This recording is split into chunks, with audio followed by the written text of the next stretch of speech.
iPhone 13 සහ iPhone 13 Pro දැන් නිකුත් වී ඇති අතර එයින් අදහස් කරන්නේ ලබන වසර සඳහා Apple සමාගමේ දැක්ම ස්ථාපිත කර ඇති බවයි. ඉතින් අපි මේ අලුත් iPhone මාදිලිය එක්ක කටයුතු කරන්නේ කොහොමද? iPhone 13 සහ 13 Pro සංසන්දනය කරන්නේ කෙසේද?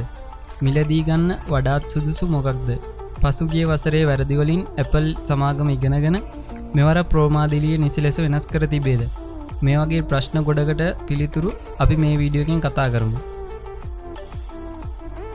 iPhone 13 සහ iPhone 13 Pro දුරකථන දෙකම 2021 සැප්තැම්බර් 21 තමයි වෙළඳපොළට නිකුත් වුණේ. iPhone 13 128GB මාදිලිය සඳහා $799ක ආරම්භක මිලකුත් 256GB මාදිලිය සඳහා $899ක ආරම්භක මිලකුත් නියම වෙලා තියෙනවා. මීට අමතරව iPhone 13 Pro මාදිලිය 128GB සඳහා $999ක ආරම්භක මිලකුත් 256GB මාදිලිය සඳහා $1099ක ආරම්භක මිලකුත් 512GB මාදිලිය සඳහා $1299ක මිලකුත් නියම වෙලා තියෙනවා. iPhone 13 සහ iPhone 13 Pro දුරකථන දෙකම එකිනෙකට සමාන පෙනුමකින් යුක්තයි. iPhone 12 සහ 12 Pro මාදිලියේ පෙනුමෙන් වෙනස් වී ඇත්තේ ෆ්ලැට් එජ් එකක් සහිතව නිපදවා තිබීම නිසායි. iPhone 13 pink, blue, midnight, starlight red colors වලින් මිලදී ගැනීමේ හැකියාව තියෙනවා. iPhone 13 Pro graphite, gold, silver, sierra blue වර්ණ වලින් මිලදී ගත හැකියි. මෙම දුරකථන දෙකම nano crystalline ceramic shield screen තාක්ෂණය භාවිත කරලා තියෙනවා. එම නිසා IP68ක ශ්‍රේණිගත කිරීමකුත් මේ දුරකථන දෙකටම ලැබිලා තියෙනවා. මේකෙන් අදහස් වෙන්නේ විනාඩි 30ක් දක්වා මීටර් 6ක ජලය ගිල්විය හැකි බවයි. මෙම දුරකථන දෙකම අඟල් 6.1ක Super Retina XDR OLED display එකකින් යුක්තයි.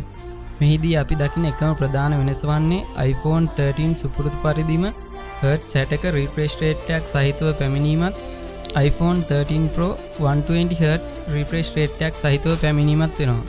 දුරකථන දෙකටම 5nm A15 Bionic processor යොදාගෙන ඇති අතර ප්‍රමුඛ Android processor වලට වඩා 150කින් වේගවත් වෙනවා. මීට අමතරව 13 Pro සඳහා අමතර GPU එකක් එක් කර තිබෙනවා. මෙම දුරකථන දෙකම 5G තාක්ෂණය සමග දියත් කර ඇති අතර ඇමරිකානු මාදිලි වලට පමණක් mm තරංග සමග සම්බන්ධ වීමේ හැකියාවක් තියෙනවා.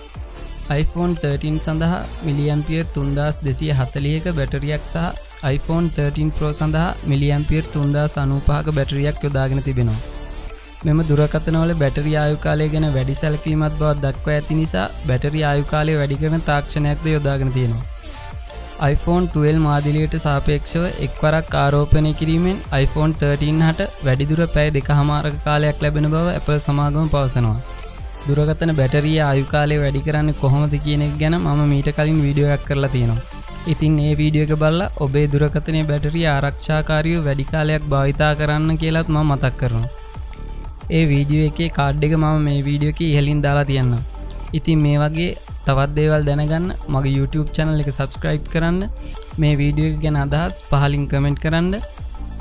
මේ වගේ වීඩියෝ එකකින් ආයෙත් හමු වෙමු. ඔබට සුබ දවසක්.